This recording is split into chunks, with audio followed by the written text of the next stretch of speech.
This episode of Drumcast TV is brought to you by The Amazing Slowdowner, your secret weapon in figuring out drum fills, drum grooves, guitar licks, transposing songs, and more.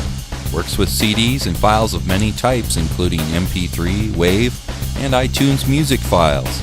Slow down the speed of music and or change the pitch, all in real time with excellent sound quality.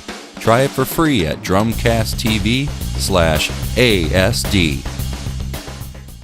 Hey, welcome back to Drumcast TV for December 18th, 2010. My name's Darren Matthes. Glad you could tune in. Well, we've got a couple of voicemail messages I want to listen to and respond to, so let's get right into them.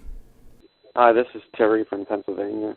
I've been a player for some time, but I had some back trouble, and I've stopped playing for a few years, and my problem is with rim shots. Basically, that's all I do on the snare is rim shots. I tried to adjust the snare. I constantly have to look down and make sure I'm playing in the middle of the snare. I'm getting pretty aggravated with it because everything I play is rim shot, rim shot, rim shot, and I wonder if you had any tricks of the trade to help me prevent doing this every time I hit the snare drum with my left hand. Thank you very much. Now that's interesting that you are trying not to play rim shots when in fact a lot of people try to play rim shots on every backbeat of the song because it gives you a kind of a woody crack sound that can cut through music because it's got a lot of higher frequencies to it. Now with these electronic drums, when I play a rim shot, when I hit the rim and the head at the same time, sounds like just hitting the head, but it's got two trigger zones, this rubber rim and then the mesh head. So if I just hit the rubber rim, then you get that woody crack of the rim shot. But what I like to do when I come down on the snare drum, I want to have my stick parallel to the ground, because if you look at the tip of this stick, or most drumsticks, it's kind of a egg shape or a little bit longer. So I want the flatter side of the stick to come down on the head, so you get this fatter sound. So if I raised my drum or my throne up, so I wasn't going to hit the rim, I'd end up coming down kind of at the edge of the tip. Whereas I want to hit the drum like this to get the fattest sound by the flattest part of the tip hitting the drum.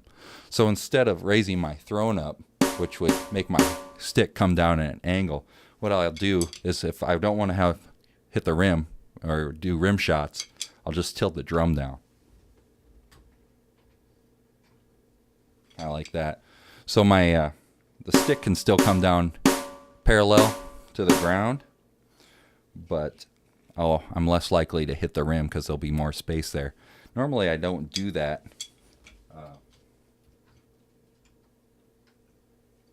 I've just kind of got used to knowing how, if I can just raise my stick up slightly, I'll know the difference between there and maybe just a centimeter down will cause a rim shot. So that just comes from practice, getting that feel for exactly what angle your stick needs to be to play those rim shots. Generally I like to have the drum head parallel to the ground too, or maybe tilt it a little bit further forward if I want to do rim shots every time. Hey Darren, what's up? This is Lewis from New Jersey again, and I was just wondering if you had any tips on for improvising. I was wondering if you had any tips on how to keep it within the music and just certain fills that always work when you do it. So they're in our library. Just so when you get to a fill, you're not just playing random stuff and it just sounds terrible, and you get lost within your own music. Hope you know what I mean by that. You start out doing a fill, but I don't know if anybody else does this, but I start playing a beat and then I do a fill, but it takes way too long and I just get lost with the fill, and and it just ruins everything. Yeah, I was just wondering if you had any tips on how to not do that. Now that's a good question, how to play a fill without messing everything up.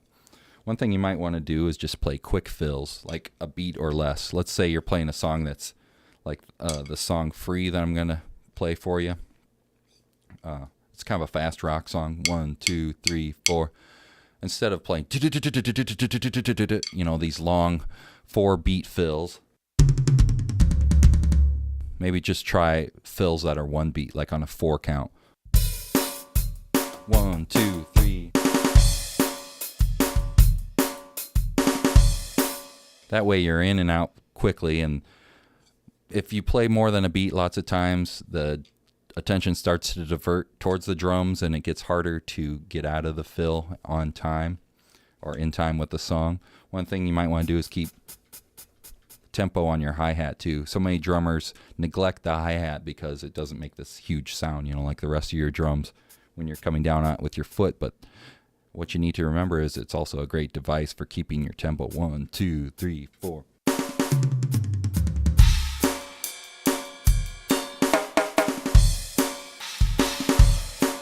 So most of the fills you'll hear in this song, Free, that I played a little bit of earlier, I'll play the rest now, is most of the fills are a beat or less. So they're either 1 E and a 2, you know, 4 16th notes, or even less.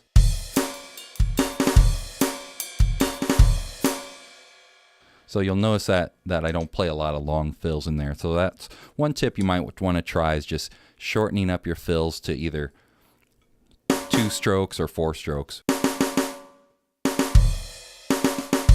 You notice when I come down on the cymbal, I'm always hitting the kick drum at the same time too, and lots of times those fills will end on 1. 4 E and a 1, 2, 3, 4, 1, 2, 3, 4 E and a 1. So keep them short, and hopefully that'll help you play in tempo and not mess everything up.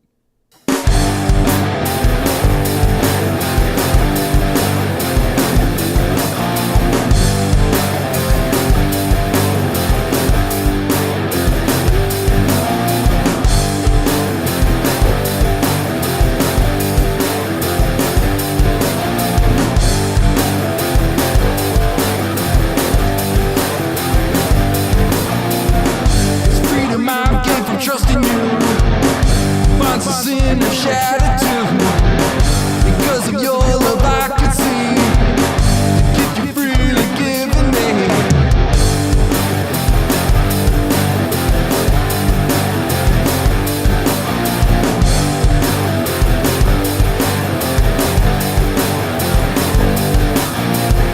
Can I learn it for myself? Salvation granted it as well. My soul now I can see death on the cross has washed me clean, and I'm so grateful, and I'm so grateful. Now that I'm free, all of you, all I am and all of me, I am free to worship you. Lost in the dark, you took my hand.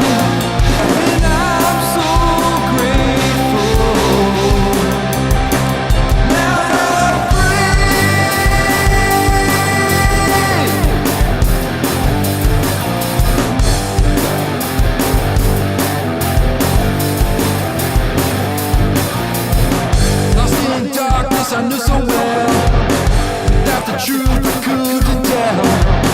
It's plain no fear that's draining me. Can't hold your love back, I'll be free.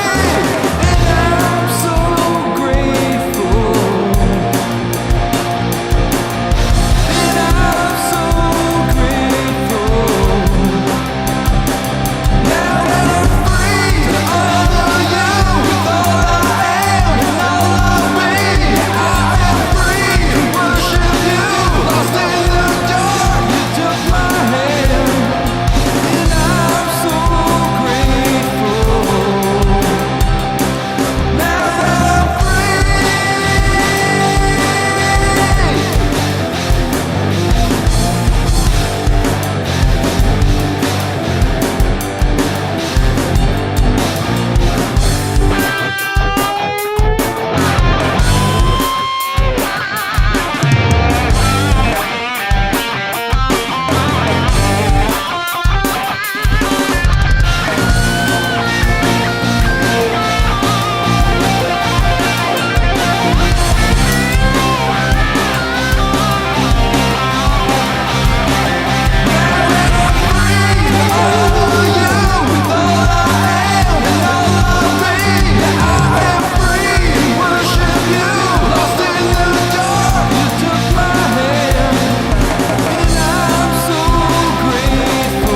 Well, thanks again for tuning into this episode of Drumcast TV. Until next time, I'm Darren Matthes. Keep practicing, and God bless.